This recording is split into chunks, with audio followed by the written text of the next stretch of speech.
Broke ass shit make a nigga heart hurt, boy. That don't make these niggas happy. These niggas ain't happy on home. Step to me, fuck niggas. I would love to, nigga. I don't care. You see me, my wife, you can step to me. I'ma smoke you. This is what it looks like when a rap icon crosses a line the culture never forgets. No warnings, no second chances. April 2nd, 2026, everything flipped. The Department of Justice dropped a 31-page federal complaint, and buried inside it was a name that kept popping up again and again. RD, Roderick Delane Davis, better known as Gucci Mane. For either side, you know what I'm talking about? Guwap most definitely didn't deserve that, and I don't want to see this for the little homie Pooh Shiesty, but this is what niggas got to be educated and understand. In business, you got to negotiate, my nigga. You got to negotiate. If you were signed for 100K and now you got 10 M's on the table, it's time to negotiate. According to the paperwork, he pointed out Pootie and Big 30 to federal investigators by real name, stage name, even their Instagram handles. And then things got wild, fast. Within 48 hours, 50 Cent was clowning with memes, Rick Ross was speaking on it all the way from Prague, and Asian Doll was going off online. In Atlanta, people locked up were tearing Gucci Mane posters off the walls like it meant something deeper. Meanwhile, the internet had already made its call. Gucci Mane is a rat. Now, let's slow it down for a second. By the time this video wraps, you're gonna see what really went down inside that Dallas recording studio, why T.I. allegedly pulled an AK on his own label boss, what the paperwork actually says versus what people twisted it into, and why this situation could shake everything Gucci built over 20 years. Because this ain't just one messy moment. This is loyalty, money, contracts, and pressure all crashing together. This is what happens when the trap god ends up trapped in a situation he can't control. To really get it, you gotta know how deep this ran. Pooh Shiesty, real name Trell Delane Williams Jr., born November 8, 1999 in Memphis, Tennessee, raised in the King Creek apartments on the south side with music already in his DNA. His father, Trell Williams Sr., was in the game too, known as Mob Boss, running Mob Ties Records. Then April 2020 hit. Gucci Mane signs Pootie to 1017 through Atlantic, and it looked like the start of something major. Their first track, Still Remembered, dropped June 19, 2020, and by November 6th, things were already moving to another level. Everything took off with Back in Blood featuring Lil Durk. That track shot up to number 13 on the Billboard Hot 100 and didn't slow down. 8 times platinum, over 400 million views on YouTube. Let that sink in for a second. Gucci Mane spotted a young artist out of Memphis, brought him into the spotlight, and in less than a year, boom, one of the hottest songs in the country. I'm a retired police officer. With that being said, Gucci been having the same security guard for a while. The security guard boy ain't boy about his life. He just ain't boy. If that security guard boy press the issue, dog, that shit gonna get ugly, dog. Then came Shiesty Season, dropping February 5th, 2021. It landed at number 3 on the Billboard 200 with over 62,000 first-week sales. He made the XXL freshman list, grabbed a BET nomination, all at just 21 years old. Pooh Shiesty wasn't just doing good, he was leading the whole 1017 wave. But behind all that success, there was pressure building. What most people didn't see was the legal trouble already closing in. Back in October 2020, there was a serious situation in Florida that turned federal. By January 4th, 2022, he pleaded guilty to conspiracy involving firearms tied to violent activity. Then April 20th, 2022, sentence locked in. 63 months, over 5 years in federal prison. He went in, but Gucci didn't turn his back. Even in October 2024, when Gucci cleared house and dropped almost everyone from 1017, he held on to just 2 names, Pooh Shiesty and Fugio. That showed loyalty. Fast forward to October 6, 2025, Pooh Shiesty walks out early, 6 months shaved off for good behavior, still on home confinement, ankle monitor on, but ready to move. They say that if Gucci Mane would have took matters into his own hand and let's say had Pooh Shiesty and them taken away from their world, everybody would be calling Gucci Mane so stupid for right now. Whatever happened is Pooh Shiesty and them fault. Start with the problem. Anything else is irrelevant. Then December 12th, 2025, he drops FDO, First Day Out, and it hits #1 on the Hot R&B and Hip Hop chart, climbing to number 12 on the Hot 100, his biggest moment yet. So now, think about this. How does someone go from celebrating a #1 record to being accused of pulling an AK-47 on the same person who helped build his career? That's the question shaking the whole industry right now. So here's what the federal complaint claims went down on January 10th, 2026. According to FBI Special Agent Brittany Garcia's 31-page affidavit, Pooh Shiesty set up a meeting with Gucci Mane at a recording studio on Dallas Passway. The reason? Supposedly to talk business, his contract with 1017. Gucci flew in with 2 industry associates, listed only as MM and BP, thinking this was just another regular meeting, but this wasn't regular at all. Around 3:43 p.m., 9 people reportedly walked into that studio. Among them, PTI, his father Trell Williams Sr., and rapper Big 30, real name Rodney Wright Jr. The complaint says PTI pulled Gucci into a separate room to talk one-on-one, and that's when things took a sharp turn. During that conversation, PTI made a call and realized something serious. His case manager had not approved him to leave home confinement. He was still under strict conditions, ankle monitor and all. Gucci allegedly suggested they reschedule, keep it clean, but PTI didn't back off. Instead, he brought out contract termination papers. Federal investigators say those papers were printed just hours earlier in a Staples in Frisco, Texas, caught on surveillance. When Gucci refused to sign, prosecutors claim PTI pulled out a black AK-style firearm from a duffel bag and pointed it straight at him, demanding the release. It didn't stop there. Big 30 allegedly recorded everything on his phone while blocking the studio door. Meanwhile, others in the group reportedly pulled weapons and robbed the 2 other men, taking watches, jewelry, cash, AirPods, even a Louis Vuitton bag. One of the victims was reportedly choked from behind until he nearly passed out. According to the complaint, Gucci's ring, watch, and earrings were taken too. And here's the part that really hits. The victims believed they were going to be executed, according to the document. $24 million while he was in prison. Didn't give him 1 brown penny while he was in prison. When he came home, he didn't get nothing. So they called the business meetings for him to fly to Dallas. Why they do that to Gucci? Why they do it? Well, they were mad because they feel like he made all that money and didn't give them none. He showed up and said he couldn't pay them because they were broke. So they forced him at gunpoint to sign to release him from a contract. Now it gets even more reckless. Investigators say that within hours, some of the suspects were already posting online, showing off jewelry and cash believed to be connected to the incident, just putting it all out there. On top of that, authorities tracked movements from Memphis to Dallas using phone data and license plate readers. The trail they allegedly left behind wasn't subtle, it was loud. The evidence didn't just stack up, it piled up fast. Investigators pulled rental car records tied to PTI's father, linking travel directly to the situation. They found fingerprints on red plastic cups left inside the studio. Surveillance footage, not just from the studio, but also from a Staples store and nearby hotels. Every move started lining up. And then came the piece that hit the hardest. PTI's ankle monitor data placed him exactly at the scene, right there at the exact time of the alleged incident. That means, according to investigators, he was being tracked by federal authorities while all of this was happening. By April 1st and 2nd, 2026, the FBI had already moved in, arresting 8 people across Dallas, Memphis, and Nashville. The final suspect, Terrence Rogers, was picked up April 4th in Atlanta. All 9 were hit with federal kidnapping and robbery charges, each facing the possibility of life in prison.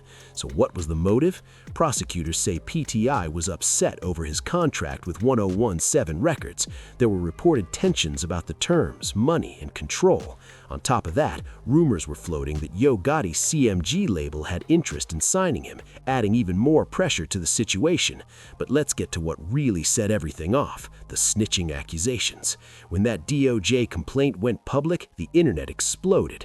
The main focus came from one section titled Identification of the Target Suspects Through Instagram. According to the document, RD, Roderick DeLon Davis, Gucci Mane, identified the people involved to investigators. The paperwork says he recognized Trell Williams Jr. by name, stage name, and Instagram handle at @PTI. He also identified Big 30 through @CBig30. On top of that, he described what Williams Jr. was wearing: a black Nike ski mask, black hooded shirt, and black pants. That's what's actually written in the report: names, handles, and clothing details. Now here's where everything splits down the middle. Some people are saying any cooperation like that crosses a line. Under strict street rules, giving names or identifying people to law enforcement, no matter the situation, gets labeled one way, no debate. For some people, the rule is simple: no talking, no matter what.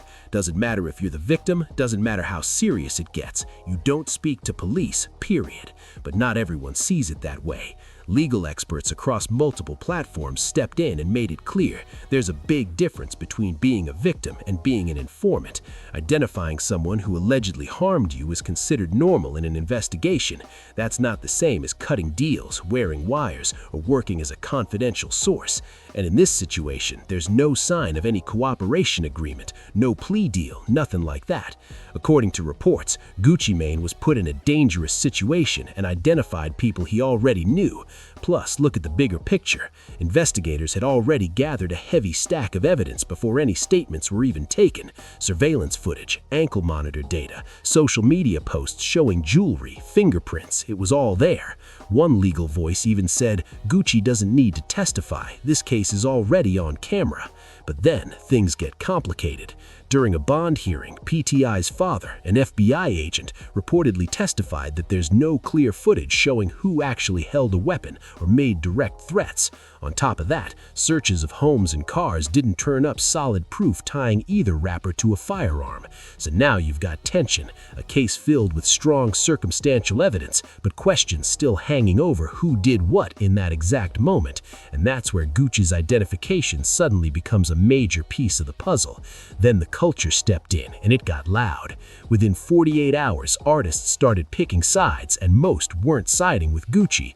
50 Cent wasted no time posting a now deleted image with the caption, "Damn it, man, I thought you was smoking on Pookie Loke. Stay tuned for the next episode of Only in Atlanta." He even shared DOJ footage saying, "Stay tuned to this week's episode of Who Told Them That, LOL." That's a direct shot, no filter. Rick Ross came with a different tone while out in Prague. He said, "I don't like it for either side. Goop most definitely didn't deserve that, and I don't want to see this for the little homie Pooh Shiesty." But this is where things really need to be understood, especially when it comes to business. Rick Ross basically broke it down in plain terms. If you signed a deal for $100,000 and now there's $10 million on the table, you don't crash out, you renegotiate.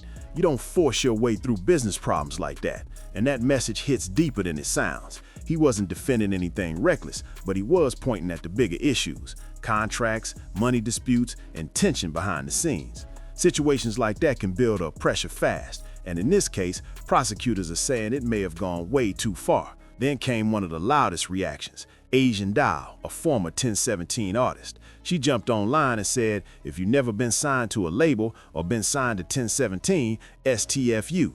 They sign kids from the poor ghetto that's active in the streets." Then added, "Clearly he will never sign nobody again, and nobody will ever sign to him." Some of those posts got deleted, but people already saw everything. That's a former insider calling out the system publicly. NLE Chopper kept it simple but real, saying, "Ain't gonna lie, Shotty messed me up with this one." Then Memphis rapper Finesse 2 times threw out another angle. He suggested that Gucci's security, reportedly a retired police officer, might actually be the one cooperating. Rollo stepped in to defend Gucci, saying, "IDK what went on with him and Pooh, but y'all bashing a good man." Lil Woody looked at it from another side. He basically said Gucci was stuck either way. If he handled it himself, people would have called him crazy, but going the legal route got him labeled too.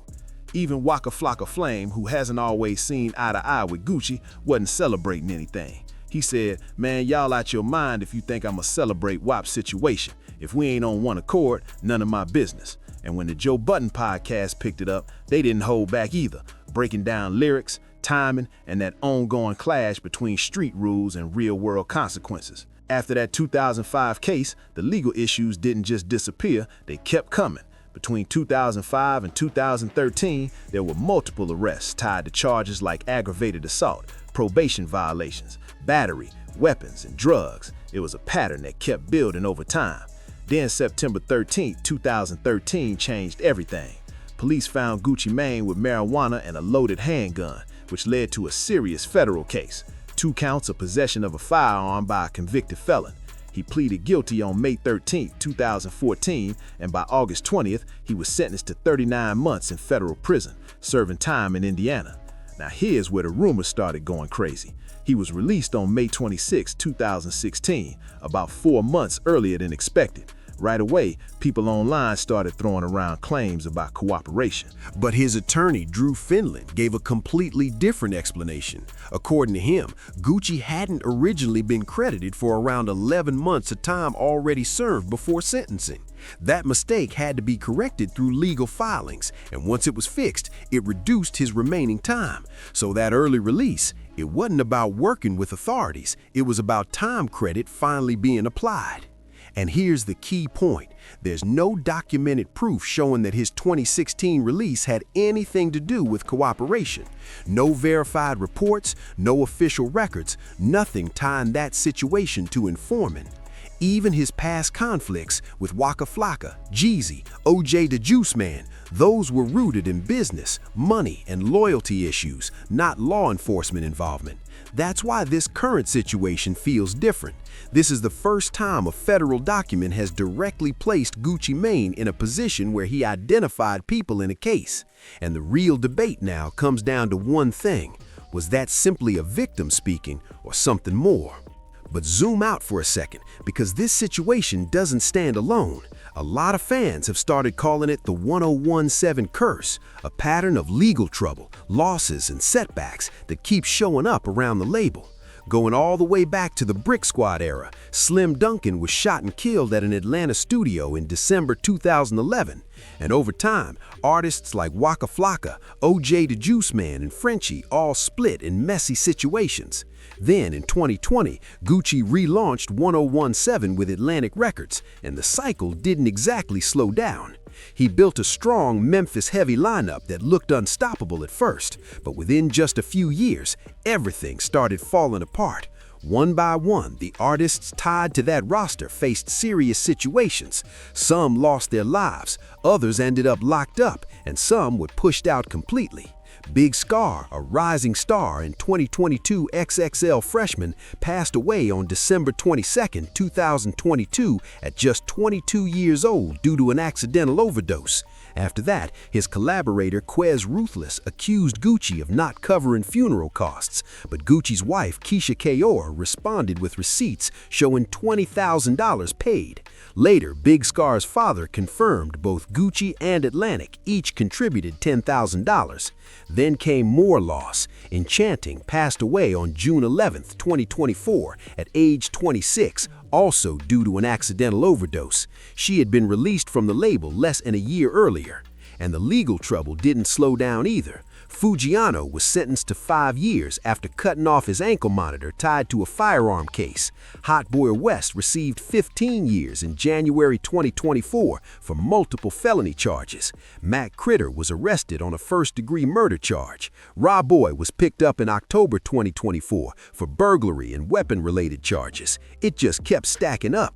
Eventually, Gucci made a major move. He dropped nearly the entire 1017 roster, keeping only PTI and Fujiano. He even explained it himself, saying, "When I look at my P&L and me being a businessman, I think I'm gonna have to release almost all my artists." But now, look at it. The 2 artists he chose to keep are both dealing with serious federal situations. And the label that started as So Icy Entertainment back in 2007 evolved into Brick Squad and relaunched as the new 1017 is now facing a full collapse. So when you step back, this story feels bigger than just one case. It starts to look like a pattern. Young artists coming in from tough environments, turning into major success stories. Back in Blood alone pulled in hundreds of millions of streams. So where did all of this lead? A trail of loss, prison time, and business problems so intense that according to prosecutors, things turned into a violent situation inside a recording studio. And Rick Ross might have said the realest thing out of everyone. You can't muscle your way out of no shit in business. It don't go that way. But here's the part nobody can fully explain. What was inside those contracts that pushed things this far? How does someone hit the biggest moment of their career and then end up tied to something this serious just weeks later? PTI's attorney, John Helms, gave a statement that only added more mystery. He said, the government tries to characterize this as a dispute over money, but in this business, things are very often not what they seem, and people's motivations are very often not what they seem. And legally, there's another issue. Any contract signed under pressure doesn't hold up in court. That's basic law. So if that was the goal, what was the real plan? Right now, here's what it looks like. PTI is facing the possibility of life in prison on federal charges just months after walking free and dropping a #1 record. His father, Big 30, and several others are facing the same situation. Meanwhile, Gucci Mane hasn't directly spoken out about any of this. The only thing close to a response came January 13th, 2026, when early rumors started spreading. He posted a photo showing jewelry with the caption, "We only wore diamond splits," which many people took as him denying he was robbed. But by then, the narrative was already out there. 50 Cent is joking about it, former artists are speaking up, inmates are tearing down posters, and the internet has already made its mind. Now the real questions are still hanging. Will Gucci have to testify in court? Will the lack of clear footage showing weapons affect the case? And what does this mean for his legacy in hip-hop history? And maybe the biggest question of all, was Gucci wrong for identifying people in a situation like this? Or did everything spiral out of control long before that moment? Because one thing is clear, this story isn't finished yet.